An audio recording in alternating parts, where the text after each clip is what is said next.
हरे कृष्ण प्रभु जी दंडवत प्रणाम। हरे कृष्ण प्रभु जी प्रणामाలు दंडवत प्रणाम। हरे कृष्ण ప్రణామాలందరికీ हरे कृष्ण दंडवत प्रणाम प्रभु जी। हरे हरे कृष्ण कृष्ण प्रभु प्రణామాలు। ప్రణామాలు हरे कृष्ण हरे कृष्ण। ओम नमो भगवते वाय।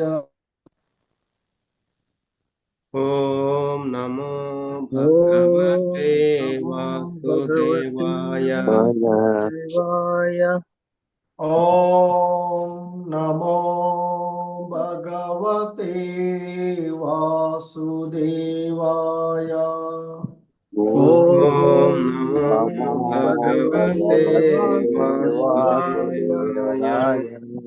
ओम नमो भगवते वासुदेवाय।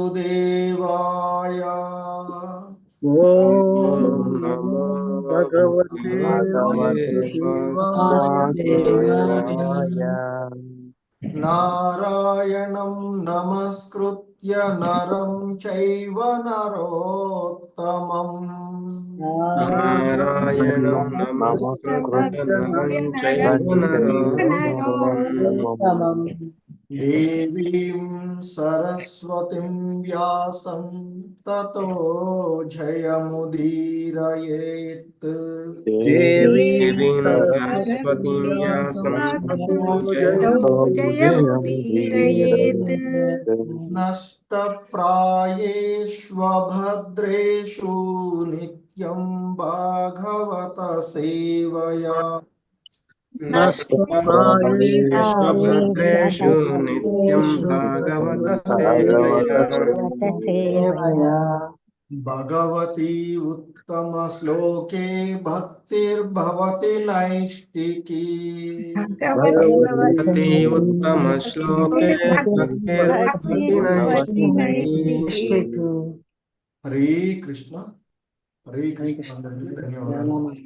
సో ఈరోజు శ్రీమద్ భాగవతం క్లాస్ కి మీ అందరికీ కూడా ఇస్కాన్ శ్రీ శ్రీ రాధా గోవిందాలయం మంగళూరు కర్ణాటక తరపున స్వాగతం। సో ఈ శ్రీమద్ భాగవతం క్లాస్ లో మనము 3వ స్కందము యథాస్థితి, అందులో 33వ అధ్యాయము కపిల భగవానుల వారి కార్యకలాపములు అనేటువంటి ఈ అధ్యాయంలో ఈరోజు 30 మరియు 31వ శ్లోకాన్ని అవగాహన వ్యవస్థాపక ఆచార్యులైనటువంటి శ్రీల ప్రభుపాదుల వారి యొక్క భాష్యం ద్వారా ఈ శ్లోకాన్ని అవగాహన చేసుకోవడానికి ప్రయత్నం చేద్దాము। హరే కృష్ణ।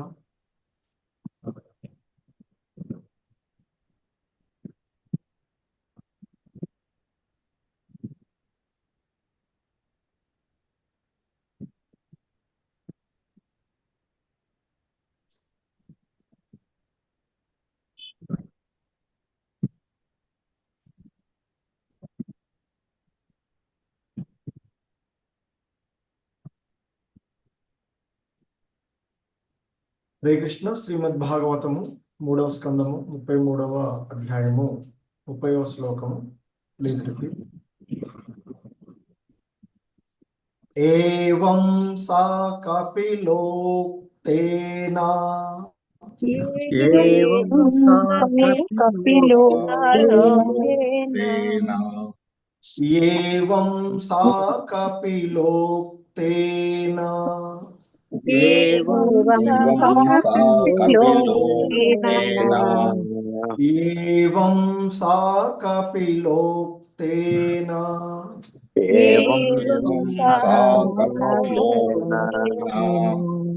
మార్గేణ చిరత పరం।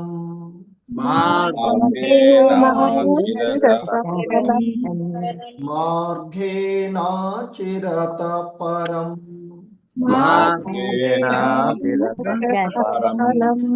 మార్గేణ చిరత పరం।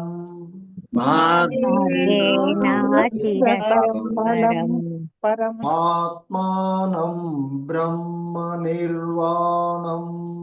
ఆత్మానం ఆత్మానం బ్రహ్మ నిర్వాణం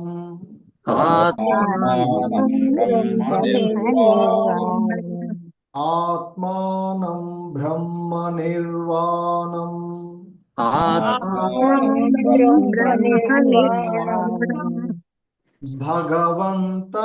భగవంతమవాపః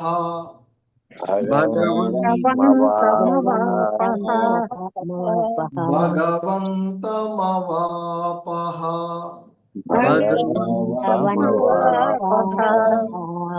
భగవంతమవాపః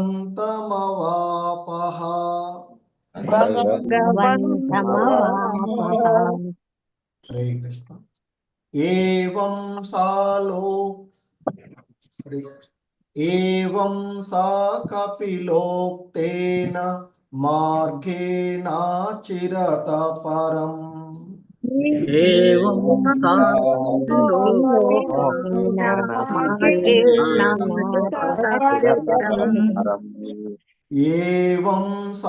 కపిలోక్తేన మార్గేణ చిరత పరం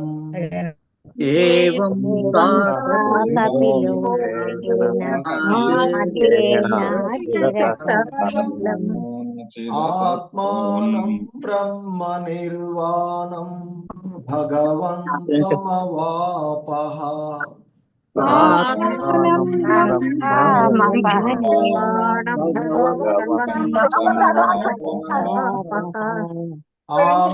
ఆత్మానం బ్రహ్మ నిర్వాణం భగవంతమవాపః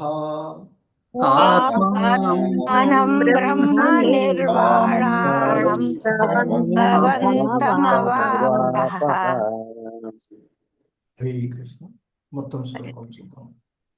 ఏవం సా కపిలోక్తేన మార్గేణ చిరత పరం ఆత్మానం బ్రహ్మ నిర్వాణం భగవంతమవాపః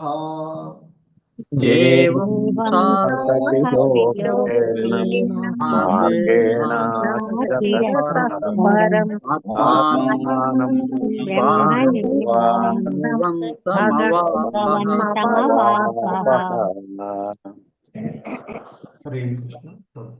హరే కృష్ణ. మాతాజీ ప్రభుజీ నిన్న చెప్పిన వాళ్ళు హ్యాండ్ రైజ్ చేయండి. మాధవి నీలపు మాతాజీ హరే కృష్ణ. నీరజ మాతాజీ హరే కృష్ణ ప్రభు. ఏవం సా కపిలోక్తేన మార్గేణ చిరత పరం ఆత్మానం బ్రహ్మ నిర్వాణం భగవంతమవాపః. హరే కృష్ణ ప్రభు. ధన్యవాదాలు. హరే కృష్ణ ప్రభుజీ ప్రణామాలు. ఏవం సా కపిలోక్తేన మార్గేణ చిరతః పరం ఆత్మానం బ్రహ్మ నిర్వాణం భగవంతమవాపః. హరే కృష్ణ ప్రభుజీ ధన్యవాదాలు. హరే కృష్ణ. గిరిజా మాతాజీ భవానీ మాతాజీ హరే కృష్ణ ప్రభుజీ.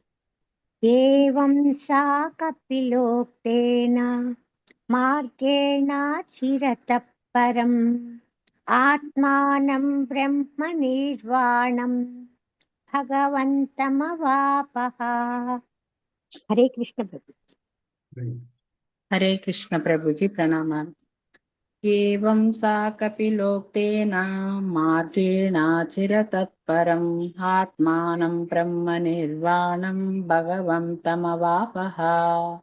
హరే కృష్ణ ప్రభుజీ ప్రణామాలు. హరే కృష్ణ. విశాలవతి మాతాజీ హరే కృష్ణ ప్రభుజీ.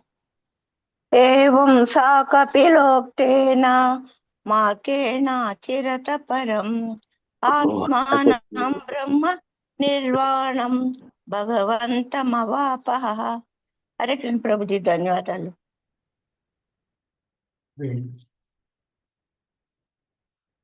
ప్రభు ఉన్నారు ఇంకా. ఓకే. హరే కృష్ణ. హరే కృష్ణ ప్రభుజీ. ఓకే. బాబిరెడ్డి ప్రభు చెప్తారా ప్రభుజీ? హరే కృష్ణ ప్రభుజీ ప్రణామాలు.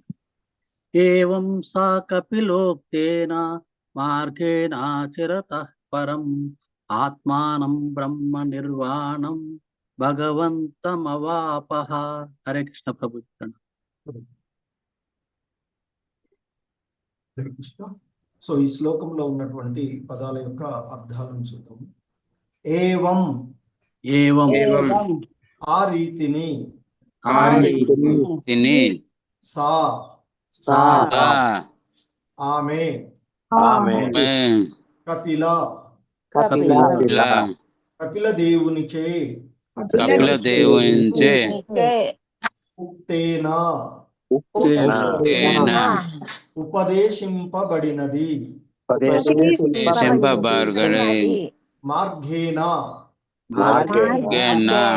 మార్గమును, అచిరతః శీఘ్రమే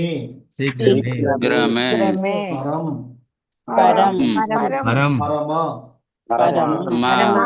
ఆత్మానం పరమాత్ముడు బ్రహ్మ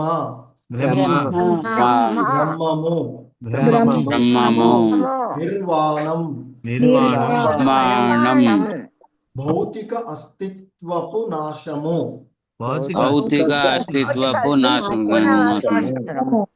భగవంతం దేవదేవుని అవాప చేరెను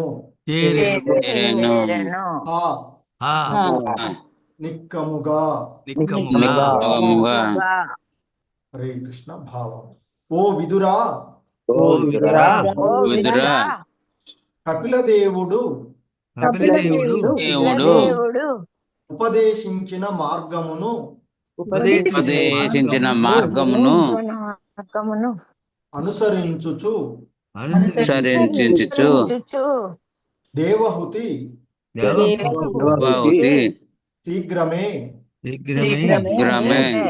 భవబంధ ముక్తురాలయ్యను. ఆ రీతిని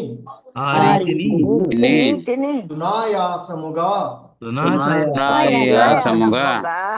ఆమె పరమాత్మ రూపుడగు భగవానుని చేరెను. హరే కృష్ణ. భాష్యం. దేవహుతి సాధించిన కార్యమును వివరించుటకు ఈ సందర్భమున ఆత్మానం, బ్రహ్మ నిర్వాణం, భగవంతం అనేది 3 పదములు ప్రయోగింపబడినవి. ఈ పదములు పరతత్వము నెరుగుటకు గల క్రమానుగత విధానమును సూచించును. ఆ పరతత్వమే ఇచ్చట భగవంతం అని పేర్కొనబడినది. దేవదేవుడు వైకుంఠ లోకములందు వసించును. భవ క్లేశములను అంతరింప చేసుకొనుటయే నిర్వాణము. మనుజుడు ఆధ్యాత్మిక రాజ్యములోనికి అంటే ఆధ్యాత్మిక అనుభూతికి ప్రవేశించగలిగినప్పుడు అప్రయత్నంగా భౌతిక క్లేశముల నుండి ముక్తుడగును. అది ఏ బ్రహ్మ నిర్వాణమనబడును. వేద వాస్మయము ప్రకారము నిర్వాణమనగా లౌకిక జీవన విధానమును అంతమొందించుకొనుటయే. ఆత్మానం అనగా హృదయస్థ పరమాత్ముని అనుభూతి మొనర్చుకొనుట. చరమంగా అత్యున్నత పూర్ణత్వము దేవదేవుడగు శ్రీకృష్ణ భగవానుని అనుభూతియే.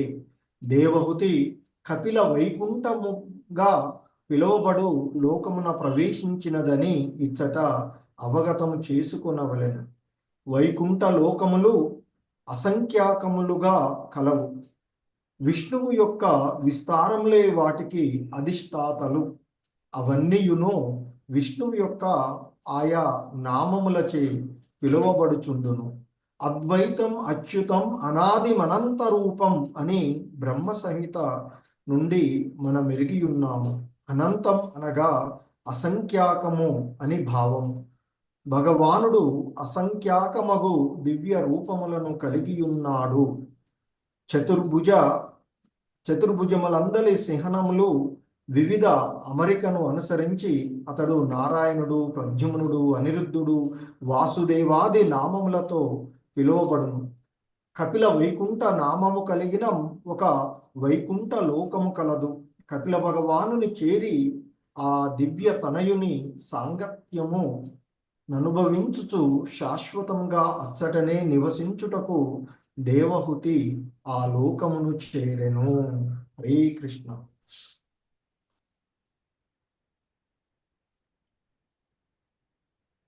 సో 31వ శ్లోకము. హరే కృష్ణ. Please repeat. తద్వీరాసి పుణ్యతమం తద్విరాశి పుణ్యతమం తద్వీరాసి పుణ్యతమం రాశి పుణ్యతమం తద్వీరాసి పుణ్యతమం తద్విరాశి పుణ్యతమం క్షేత్రం త్రైలోక్య విశ్రుతం క్షేత్రం త్రైలోక విశ్రుతం క్షేత్రం త్రైలోక్య విశ్రుతం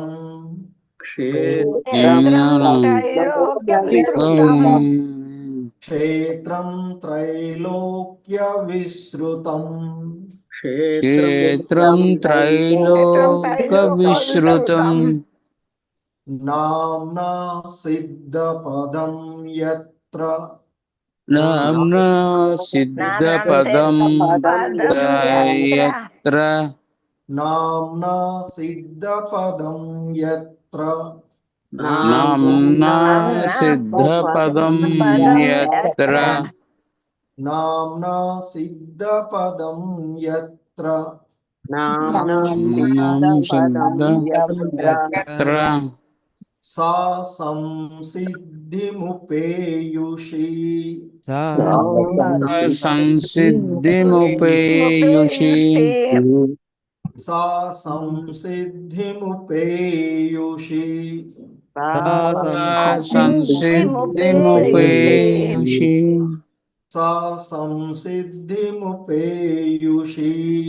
సంసిద్ధిముపేయుషి. హరే కృష్ణ. తద్వీరాసీత్ పుణ్యతమం క్షేత్రం త్రైలోక్య విశ్రుతం రాశి పుణ్యతమం క్షేత్రం త్రైలోక్య విశ్రుతం తద్వీరాసీత్ పుణ్యతమం క్షేత్రం త్రైలోక్య విశ్రుతం రాశి పుణ్యతమం త్రైలోక్య విశ్రుతం నామ్నా సిద్ధపదం యత్ర సా సంసిద్ధిముపేయుషి సిద్ధపదం యత్ర సంసిద్ధిముపేయుషి నామ్నా సిద్ధిపదం యత్ర సా సంసిద్ధిముపేయుషి సిద్ధపదం యత్ర సంసిద్ధిముపేయుషి. హరే కృష్ణ. మొత్తం శ్లోకం. తద్వీరాశిత్ పుణ్యతమం క్షేత్రం త్రైలోక్య విశ్రుతం నామ్నా సిద్ధిపదం యత్ర సా సంసిద్ధిముపేయుషి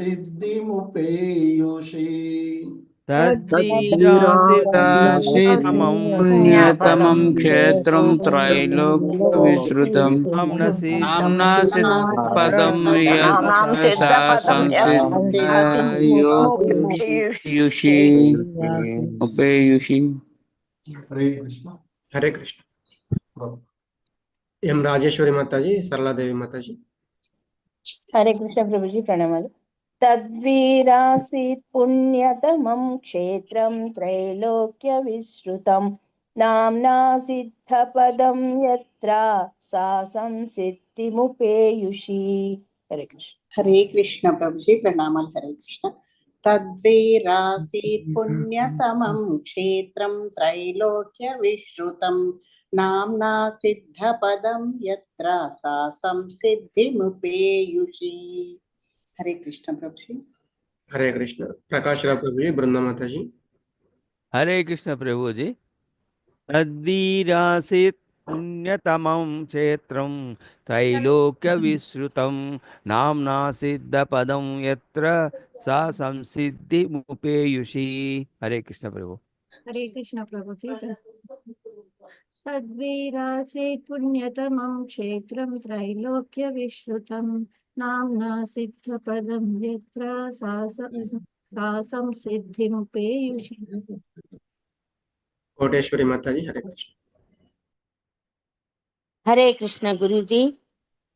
తద్విరాసీత్ పుణ్యతమం క్షేత్రం త్రైలోక్య విశ్రుతం నామ్నం సిద్ధపదం యత్ర సా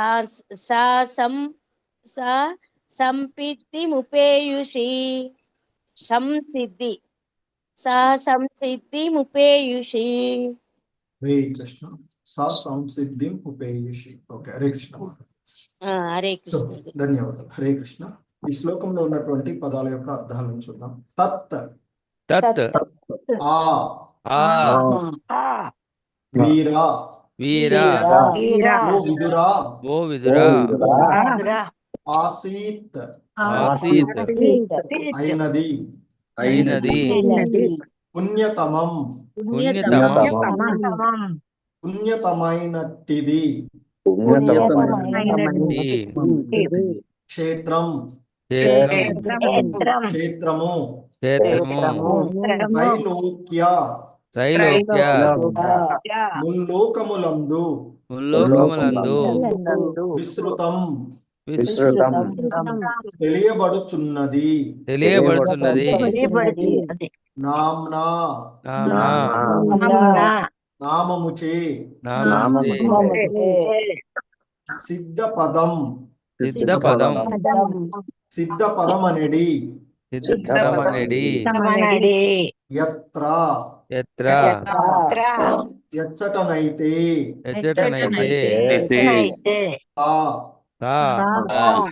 ఆమె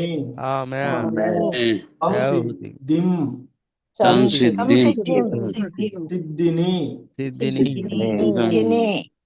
ఉపేయుషి పొందెను. శ్రీ కృష్ణ. భావము. ఓ విదురా దేవహుతి సిద్ధిని బడసిన ప్రాంతము పరమ పవిత్ర క్షేత్రమని ఎరుగవలెను. ఉల్లోకములందు అది సిద్ధ పదమని తెలియబడుతున్నది. హరే కృష్ణ. సో జగద్గురు శ్రీల ప్రభుపాద की जय. హరే కృష్ణ. ఓం అజ్ఞానతిమిరాంధస్య జ్ఞానాంజనశలాకయా చక్షుర్మిలితం యేన తస్మై శ్రీ గురవే నమః. శ్రీచైతన్యమనోభీష్టం స్థాపితం యేన భూతలే స్వయం రూపః కదా మహ్యం దదాతి స్వపదాంతికం. వందేహం శ్రీగురు శ్రీయుతపదకమలం శ్రీగురూన్ వైష్ణవాంశ శ్రీరూపం సాగ్రజాతం సహగణ రఘునాథాన్వితం తం సజీవం సాద్వైతం సావధూతం పరిజన సహితం కృష్ణ చైతన్య దేవం శ్రీ రాధా కృష్ణ పాదాన్ సహగణ లలిత శ్రీ విశాఖాన్వితాంశ. నమో ఓం విష్ణుపాదాయ కృష్ణ ప్రేష్టాయ భూతలే శ్రీమతే భక్తి వేదాంత స్వామినితి నామిని. నమస్తే సారస్వతే దేవే గౌరవాణి ప్రచారిణి నిర్విశేష శూన్యవాది పాశ్చాత్యదేశతారిణి. నమో మహావదన్యాయ కృష్ణ ప్రేమ ప్రదాయతే కృష్ణాయ కృష్ణ చైతన్య నామ్ని గౌరిత్విషే నమః. హే కృష్ణ కరుణా సింధో దీన బంధో జగత్పతే గోపేశ గోపికా కాంత రాధా కాంత నమోస్తుతే. తప్త కాంచన గౌరాంగీ రాధే వృందావనేశ్వరి వృషభానుసుతే దేవి ప్రణమామి హరిప్రియే. వాంఛాకల్పతరుభ్యశ్చ కృపా సింధుభ్య ఏవ చ పతితానాం పావనేభ్యో వైష్ణవేభ్యో నమో నమః. జయ శ్రీ కృష్ణ చైతన్య ప్రభు నిత్యానంద శ్రీ అద్వైత గదాధర శ్రీవాసాది గౌర భక్త బృంద. హరే కృష్ణ కృష్ణ కృష్ణ హరే హరే, హరే రామ రామ రామ హరే హరే. హరే కృష్ణ కృష్ణ కృష్ణ హరే హరే, హరే రామ రామ రామ హరే హరే. హరే కృష్ణ. సో మరి ఈ శ్రీమద్ భాగవతం తృతీయ స్కందము 33వ అధ్యాయము కపిల భగవానుల వారి కార్యకలాపములు అనేటువంటి అధ్యాయంలో దేవహూతి పొందినటువంటి ఉత్తమమైనటువంటి స్థితి, పరిపూర్ణమైనటువంటి స్థితిని, ఆమె పొందిన సిద్ధిని గురించి మనము ఇక్కడ చూస్తూ ఉన్నటువంటి ఈ క్రమంలో మైత్రేయ ముని విదురుడితో చెప్తూ ఉన్నటువంటి విషయాలలో మరి ఆమె పరిపూర్ణంగా ఆ భగవంతుని యొక్క ధ్యాసనందే సమాధి స్థితిలోనే ఉన్నది. అయినప్పటికీ కూడా తన భర్త ఏర్పాటు చేసినటువంటి ఆ దేవతా కన్యల చేత ఆమె దేహము పోషింపబడుచూ ఉన్నది అని చెప్తూ ఉన్నటువంటిది. మరి ఆ సమయంలో అంటే ఆ విధంగా ఆమె సమాధి మగ్నురాలై ఉన్నటువంటి స్థితిలో ఎటువంటి మానసిక చింతలు లేకుండా ఉండడం వలన ఆమె దేహము సృష్టించలేదు అని, మరి ఆమె ఆ పరివారం అంటే వారి చేత సేవలు పొందుతూ ఉన్నప్పటికీ ఆమె ఏ విధంగానూ మలినురాలై అంటే ఉండలేదు. అంటే ఒక అగ్ని ఏ విధంగా అయితే పొగ చేత చుట్టబడి ఉన్నప్పటికీ అది తన యొక్క స్థితిని యథార్థంగా కలిగి ఉంటుందో అదే విధంగా ఆమె సమాధి మగ్నురాలుగానే ఉన్నారు అని చెప్పినటువంటి విషయాన్ని చూసాం.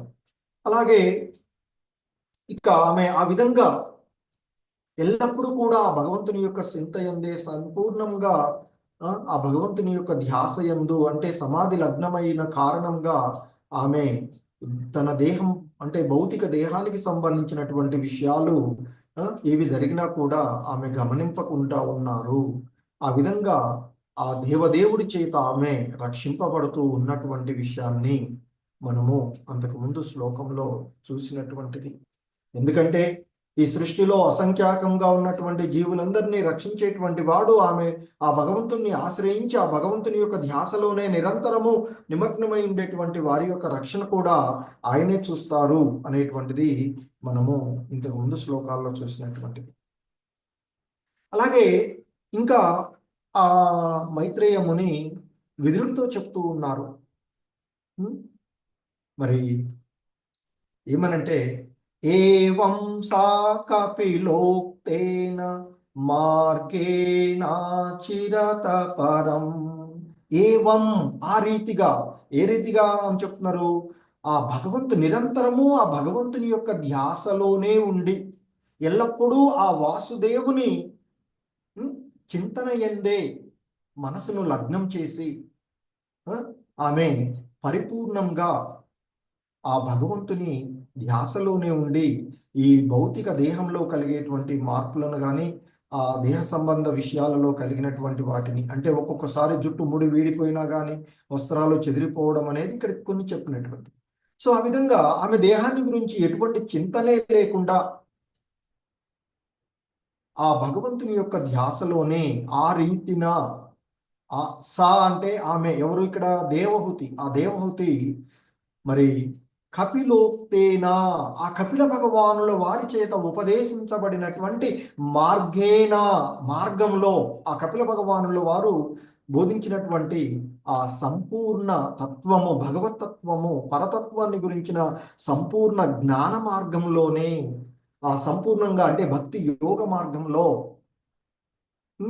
అచిరత పరం అంటే చాలా స్వల్ప కాలంలోనే ఆ పరమ ఇంకా ఆత్మానం బ్రహ్మ నిర్వాణం భగవంతమవాపహ. సో ఆత్మానం ఆ పరమాత్ముడైనటువంటి, అలాగే దానికి పూర్వం ఉండే ఆ బ్రహ్మ నిర్వాణం, బ్రహ్మ యొక్క భౌతిక ఆ అస్తిత్వపు నాశనం, ఆ భగవంతుని భగవంతం ఆ దేవదేవుని అవాపహ ఖచ్చితంగా ఆమె చేరారు అని చెప్తున్నారు. సో సునాయాసంగానే ఆమె ఆ పరమాత్మ రూపుడుగా ఉన్నటువంటి ఆ భగవానుణ్ణి ఆమె చేరుకున్నారు చాలా స్వల్ప కాలంలోనే, అచిర కాలంలోనే అని చెప్తూ ఉన్నటువంటిది. ఏవం సా కపిలోక్తేన మార్గేణ చిరత పరం ఆత్మానం బ్రహ్మ నిర్వాణం భగవంతం అవాపహ.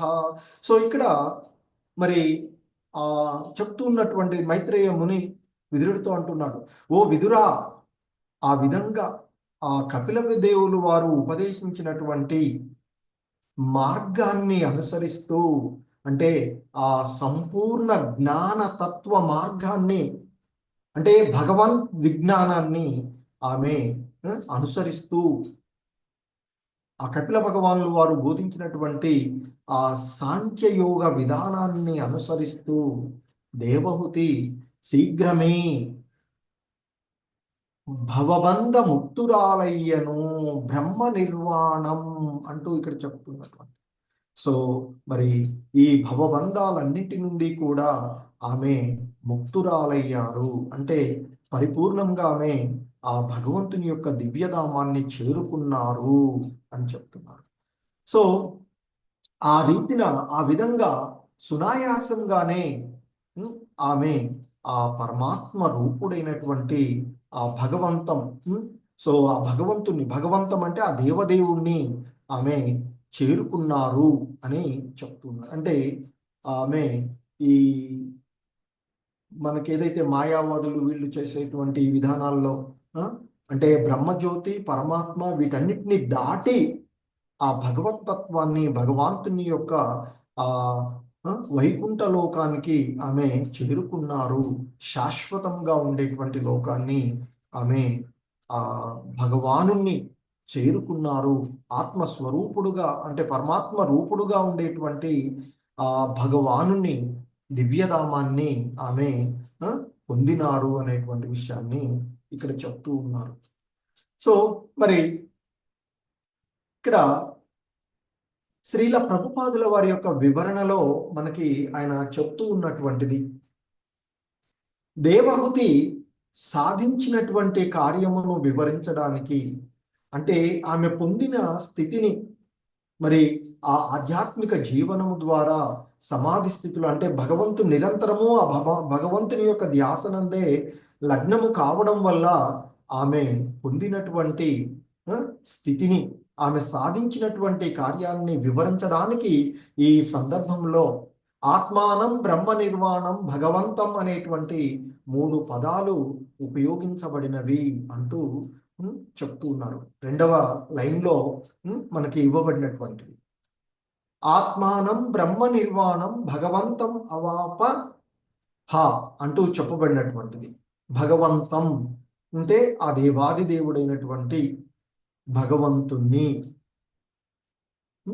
మరి అలాగే బ్రహ్మ నిర్వాణం అంటే ఆ బ్రహ్మం యొక్క భౌతిక అస్తిత్వపు ఆ నాశనంతా కూడా, అదంతా కూడా దాన్నంతా కూడా తొలగించుకొని, ఆత్మానం అంటే పరమాత్ముడు, అంటే ఇక్కడ మనకి ఆ పరతత్వ అనుభూతిలో ఉండేటువంటి అంతిమ దశ ఏంటి? మొదటిది బ్రహ్మజ్యోతి, ఆ తర్వాత పరమాత్ముడు, ఆ తర్వాత భగవంతుడు.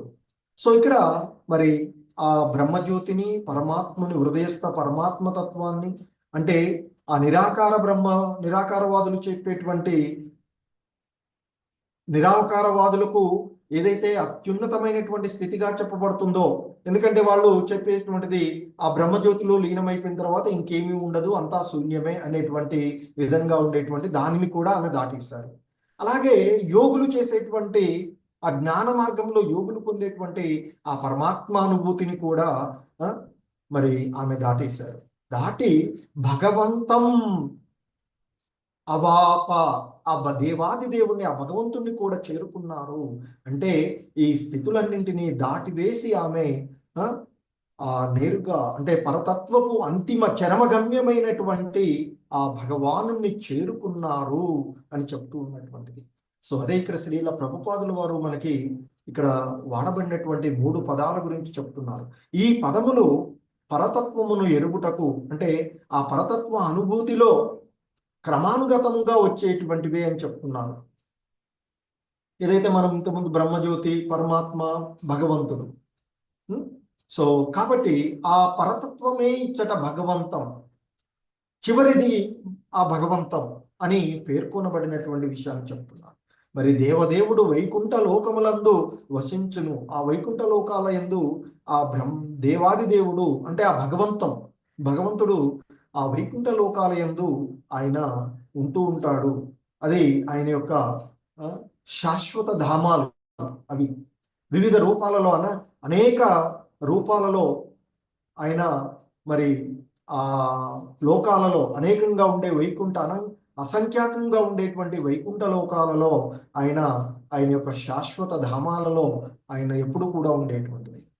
మరి ఆ విధంగా మరి ఆ దేవాది దేవుడు వైకుంఠ లోకాల యందు నివసిస్తూ ఉన్నారు అని చెప్తున్నారు. అలాగే భౌతిక క్లేశములను అంతరింప చేసుకునుటయే నిర్వాణము. అంటే ఎందుకంటే బ్రహ్మము అంటే చెప్తారు ఆనందమయమైనటువంటిది, అమృతమయమైనటువంటిది, శాశ్వతమైనది అని చెప్తారు మనకి భగవద్గీతలు. సో కాబట్టి మరి ఆ బ్రహ్మ నిర్వాణం అనేటువంటిది అంటే ఈ భౌతికమైనటువంటి క్లేశాలన్నింటినీ కూడా తొలగిపోయేటువంటి స్థితి. మరి మనిషి ఆధ్యాత్మిక రాజ్యంలోనికి, అంటే ఆధ్యాత్మిక అనుభూతికి పొందినప్పుడు, అంటే ఆ ఆధ్యాత్మిక లోకాలలోనికి ప్రవేశించగలిగినప్పుడు అప్రయత్నంగానే ఈ భౌతికమైనటువంటి క్లేశముల నుండి ముక్తుడవుతాడు. అలా ఈ భౌతికమైనటువంటి క్లేశముల నుండి ముక్తులు కావడమే, అందుకే ఆమె దేవహూతి శీఘ్రమే భవబంధ ముక్తురాలయ్యను అంటూ చెప్పినటువంటిది. ఏవం సా కపిలోక్తేన మార్గేణ అచిరత పరం. సో కాబట్టి చాలా స్వల్ప కాలంలోనే ఆమె ఆ భవబంధ ముక్తురాలయ్యారు. అంటే ఆ భగవంతుని చేరుకున్నారు కనుక మరి ఈ మార్గంలో ఉండేటువంటి, అంటే ఆ బ్రహ్మజ్యోతి అనుభూతి కానీ, పరమాత్మ అనుభూతి, వాటన్నిటిని కూడా అప్రయత్నంగానే ఆ క్రమంలో ఆ బ్రహ్మజ్యోతి, అంటే ఇక్కడ ఆ బ్రహ్మ నిర్వాణం అనబడేటువంటి ఆ భౌతిక క్లేశముల నుండి ఆమె ముక్తురాలయ్యారు. సో అనేటువంటి విషయాన్ని ఇక్కడ మనకు చెప్తున్నారు. అలాగే వేద వాస్మయమును అనుసరించి శాస్త్రాల ప్రకారము నిర్వాణము అనగా లౌకిక జీవన విధానమును అంతమొందించుకొనుట. అంటే ఈ భవబంధనాల నుండి అంటే విరమణ పొందుటయే నిర్వాణము అని చెప్పబడుతూ ఉన్నది మనకి శాస్త్రాలలో. మరి ఆ విధమైనటువంటి స్థితిని, అంటే ఈ లౌకిక జీవనంలో, అంటే ఈ మాయా మోహం నుండి విముక్తి పొందుటయే, అంటే ఈ లౌకిక జీవన విధానమును తొలగించుకునుటయే నిర్వాణము అని చెప్పబడుతూ ఉన్నటువంటిది. మరి ఆత్మానం, ఇక్కడ బ్రహ్మ నిర్వాణం, ఆత్మానం అంటే ఆ బ్రహ్మజ్యోతి అనుభూతి మొత్తం అయిపోయింది. అంటే ఆ భౌతికమైనటువంటి క్లేశాల నుండి విరమణ పొంది వాటన్నిటి నుండి కూడా ఆమె ముక్తురాలయ్యారు. సో అలాగే మరి ఆత్మానం అంటే ఇంకేంటి, రెండవ స్థితి, ఆ బ్రహ్మజ్యోతి స్థితిని దాటే ఆత్మానం, హృదయస్థ పరమాత్ముని కూడా అనుభూతి మునర్చుకునట ఆత్మానం అనేటువంటిది, అంటే ఆ పరమాత్ముడు. సో మరి ఆ పరమాత్మ, హృదయస్థ పరమాత్ముని అనుభూతి మునర్చుకునుట ఆత్మానం. మరి ఈ బ్రహ్మ నిర్వాణం ఆత్మానం అయిపోయిన తర్వాత అంతిమ గమ్యము,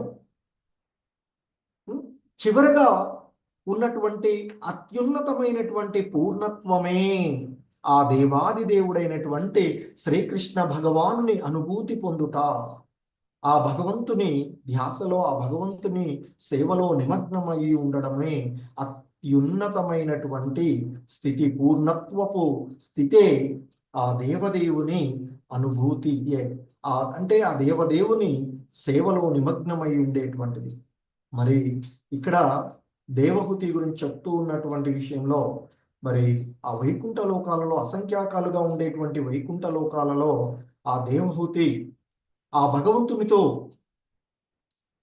ఆ దేవాది దేవుడితో పుత్రవాత్సల్య సంబంధాన్ని ఆమె కోరుకున్నారు. అందుకే నా పుత్రుడిని పిలువండి, ఆయన లేకపోతే నేను ఉండలేను అంటూ ఆయన గురించినటువంటి ధ్యాసలోనే ఉన్నారు. కనుక ఇక్కడ శ్రీల ప్రభుపాదులు వారు చెప్తూ ఉన్నటువంటి విషయంలో మరి ఆ అత్యున్నతమైనటువంటి పూర్ణత్వాన్ని పొందినటువంటి దేవహూతి కపిల వైకుంఠముగా పిలవబడేటువంటి లోకమున ప్రవేశించినదని ఇక్కడ మనము అవగాహనం చేసుకోవాలి. ఎందుకంటే ఆ భగవంతుని యొక్క వివిధ అంశాలుగా, ఆయన యొక్క రూపాలు వివిధ ఉండేటువంటి ఆయన యొక్క విస్తారాల్లోనే ఆ వైకుంఠ లోకాలకు అధిష్టాతలుగా ఉండేటువంటిది. అలాగే కపిల భగవానులు కూడా ఒక వైకుంఠ లోకానికి అధిష్టాతగా ఉన్నటువంటిది చెప్తూ అర్థం చేసుకోవాల్సింది ఇక్కడ. సో కనుక మరి ఆ కపిల వైకుంఠంగా పిలువబడేటువంటి లోకంలోనికి దేవహూతి ప్రవేశించినదని తెలుసుకోవాలి అని చెప్తున్నారు. అలాగే వైకుంఠ లోకంలో అసంఖ్యాకంగా ఉన్నటువంటివి, అలా అసంఖ్యాకంగా ఉన్నటువంటి వైకుంఠ లోకాలలో మరి ఆ భగవంతుని యొక్క విస్తారములే వాటి యొక్క అధిష్టాన దేవతలు. అవన్నీ కూడా విష్ణువు యొక్క వేరువేరు నామాలతో పిలువబడేటువంటి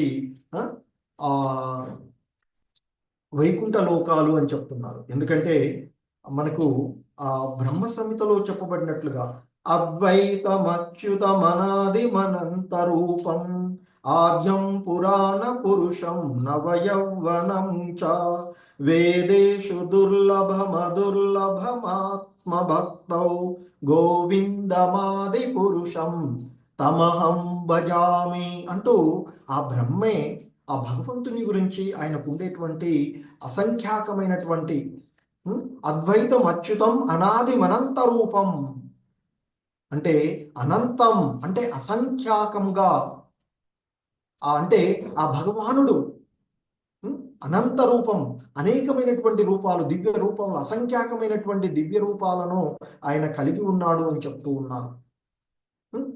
మరి ఆ విధంగా ఆయన అసంఖ్యాకమైనటువంటి విస్తారాలే ఆ లోకాలన్నిటికీ కూడా అధిష్టాతలుగా ఉండేటువంటిది. అందులో ఒక లోకంగా ఉన్నటువంటి ఆ కపిల అధిష్టాతగా ఉన్నటువంటి కపిల భగవానుడు ఆ లోకానికి ఆమె చేరుకున్నారు అని చెప్తూ ఉన్నారు. సో మరి భగవానుడు అసంఖ్యాక దివ్య రూపాలను కలిగి ఉన్నటువంటి ఆ రూపాలలో మరి చిన్న చిన్న తేడాలను బట్టి వేరు వేరు పేర్లతో పిలువబడతారు అని చెప్తూ ఉన్నటువంటిది ఇక్కడ మనం చూడవలసినది. సో అవేంటనే తర్వాత చూద్దాం. సో మరి ఆ చతుర్భుజములందరి చిహ్నముల యొక్క వివిధ అమరికను అనుసరించి ఆయన నారాయణుడు గాను, ప్రద్యుమ్నుడు గాను, అనిరుద్ధుడు గాను, వాసుదేవుడు గాను, వివిధ రాముడు గాను, లేదా కపిల భగవానుడు, అలా వివిధ నరసింహుడు గాను వివిధ నామములతో ఆయన పిలువబడుతూ ఉంటుంటాడు. మరి కపిల వైకుంఠ నామము కలిగిన ఒక వైకుంఠ లోకము ఉన్నది.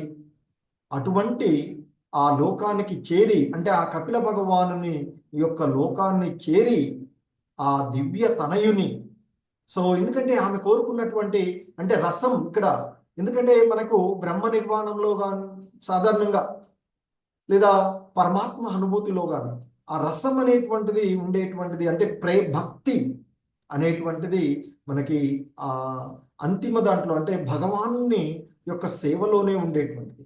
సో కాబట్టి వాస్తవానికి మనం మొదటిగా చూసినట్లయితే బ్రహ్మ నిర్వాణంలో ఎటువంటి రుచి ఉండదు, అక్కడ శూన్యం అంతా, అందులో కలిసిపోతే ఇంకేమీ ఉండదు అనేటువంటి భావన ఉంటూ ఉంటుంది. మరి ఆత్మ జ్ఞానంలో కూడా కానీ ఆ భగవంతుని యొక్క సేవలోనే రుచి అంటే ఆ రసం భక్తి ఏర్పడుతుంది. మరి ఆమె అటువంటి ఆ వాత్సల్యం, పుత్ర వాత్సల్య రసంని ఆమె కోరుకున్నటువంటిది. సో కనుకనే ఆ భగవానుని చేరి ఆ దివ్యతనయుని సాంగత్వమున అనుభవించుచు శాశ్వతంగా అచ్చటనే నివసించుటకు దేవహూతి ఆ కపిల లోకమును చేరుకున్నారు. అలాగే మనం ఎందుకంటే భగవద్గీత ఎందే చెప్పబడినట్లుగా మమైవాంశో జీవలోకే అంటూ, అంటే ఆ భగవంతుని యొక్క అంశలుగానే మనం ఈ మానవుల రూపం కానీ మానవ దేహాన్ని అంటే ఇక్కడ పొందినటువంటి స్థితిలో మనకి ఏ విధంగా అయితే మనము మన పరివారము మన చుట్టూ బంధుమిత్రులు లేదా ఈ విధంగా ఉంటాయో, సో ఇది ఒక చిన్న మోడల్ లాగా చెప్తూ ఉంటుంటారు. ఎలాగైతే ఆ ఆధ్యాత్మిక లోకానికి ఈ భౌతిక లోకం ఏదైతే ఉందో దుఃఖాలయం అశాశ్వతమైనటువంటిది ఇది ప్రతిబింబంగా చెప్పబడుతుందో, అలాగే భగవంతునితో నిత్య సంబంధాన్ని కలిగి ఎలాగైతే మన ఈ మానవ సంబంధాలు ఈ విధంగా ఉన్నాయో భగవంతుల్లో కూడా ఉంటాయి. కాకపోతే అవి శాశ్వతమైనటువంటివి. ఇక్కడ ఈ భౌతిక జగత్తులో దుఃఖాలయం అశాశ్వతమైనది కనుక ఇక్కడ ఉండేటువంటివి అశాశ్వతమైనటువంటి బంధాలు. ఇవన్నీ కూడా అక్కడ కూడా ఉంటాయి, భగవద్ లోకాల్లో కూడా వైకుంఠ లోకాల్లో కూడా ఉంటాయి అనేది ఇక్కడ మనకి తెలుసుకోవలసినటువంటి. సో ఆ విధంగా శ్రీల ప్రభుపాదుల వారు ఆ దేవహూతి పొందినటువంటి యొక్క స్థితిని చెప్పినటువంటి మైత్రేయ ముని విదురుడికి చెప్పినటువంటి విషయాలను చెప్పి, సో ఇక మరి తర్వాత శ్లోకంలో ఆయన చెప్తూ ఉన్నటువంటి విషయం ఏంటంటే, ఎక్కడైతే ఆ దేవహూతి సిద్ధిని పొందారో అంటే ఆ భగవంతుని యొక్క ధామాన్ని చేరుకున్నారో, ఆ భగవంతుణ్ణి పరమాత్మ స్వరూపుడైనటువంటి ఆ భగవంతుణ్ణి సునాయాసంగానే చేరుకున్నారో ఆ ప్రదేశం గురించి ఇక్కడ నెక్స్ట్ శ్లోకంలో ఆయన చెప్తూ ఉన్నారు. తద్వీరా ఆసిత్ పుణ్యతమం క్షేత్రం త్రైలోక్య విశ్రుతం. తత్ అంటే ఆ వీర అంటే ఇక్కడ వీరుడు అంటే ఆ విదురుణ్ణి సంబోధిస్తూ ఉన్నటువంటి, ఎందుకంటే వాస్తవానికి అతడు ఇది రాజ్యమాత పుత్రుడు కాకపోయినప్పటికీ కూడా మరి అక్కడ ఉన్నటువంటి వాడే కనుక ఆయన్ని వీర ఆ విధంగా సంబోధిస్తూ విదురుణ్ణి కురు వంశానికి సంబంధించినటువంటి వాటిలోనే ఉన్నటువంటి వాడు. సో కనుక వీర అంటూ సంబోధిస్తూ, ఓ విదురా తత్ ఆసీత్ అంటే ఎక్కడైతే ఆ దేవహూతి మరి సిద్ధిని పొందారో ఆ ప్రదేశాన్ని ఇక్కడ చెప్తున్నారు. పుణ్యతమం క్షేత్రం త్రైలోక్య విశ్రుతం. విశ్రుతం అంటే తెలియబడినది, త్రైలోక్యం అంటే ముల్లోకాలలోనూ. పుణ్యతమం క్షేత్రం అంటే ఏదైతే క్షేత్రం ఆ ప్రదేశం అది ముల్లోకాలలోను అంటే ఈ భూలోకము ఉన్నత లోకాలు మరియు అధమ లోకాలు అన్నింటిలో కూడా ఉన్నతమైనటువంటి ప్రదేశంగానే చెప్పబడుతూ ఉన్నది ఆ ప్రదేశం. అంటే ఆయన అంటున్నారు, ఓ విదురా దేవహూతి సిద్ధిని పొందినటువంటి ఆ ప్రాంతం ఏదైతే ఉందో అది పరమ పవిత్ర క్షేత్రం అని తెలుసుకోవాలి. అంతేకాకుండా అది ఆ పరమ పవిత్రమైనటువంటి ప్రదేశము ముల్లోకములందు కూడా అది సిద్ధ పదమని తెలియబడుచున్నది అంటూ చెప్తూ ఉన్నారు. సో ఎందుకంటే అక్కడే ఆ ప్రదేశంలోనే మరి దేవాది దేవుడైనటువంటి, ఎలాగైతే ఇప్పుడు మనం బృందావనం, ఎందుకంటే ఆ భగవంతుడు తన వైకుంఠ లోకంలో గోలోకంలో జరిపేటువంటి ఆ నిత్య లీలలను తాను ఈ భౌతిక జగత్తులోనికి వచ్చినప్పుడు ఈ బృందావనంలో జరిపి చేసినటువంటి ప్రదేశం, మనకు బృందావనం ఏ విధంగా అయితే పవిత్ర స్థలంగా భావించుకుంటున్నామో, సో అక్కడ ఉండడం కానీ, అక్కడ పుట్టడం, అక్కడ నివాసం ఉండాలంటే ఎంతో అదృష్టం ఉండాలి. సో కనుక మరి అలాగే ఇక్కడ కూడా మరి సాక్షాత్తు ఆ భగవంతుడైనటువంటి కపిల భగవానుడు నడయాడినటువంటి ప్రదేశంగా ఉన్నది కనుక, అంతేకాకుండా అక్కడ మరి ఆ కర్దముడు, అలాగే దేవహూతి, వీటన్నిటిని మించి దేవాది దేవుడైనటువంటి ఆ భగవానుడు అక్కడ నివసించిన ప్రదేశం, ఉన్నటువంటి ప్రదేశం కనుక అది సిద్ధపదమని తెలియబడుచున్నది అంటూ చెప్తూ ఉన్నటువంటిది. హరే కృష్ణ. ధన్యవాదాలు అందరికీ.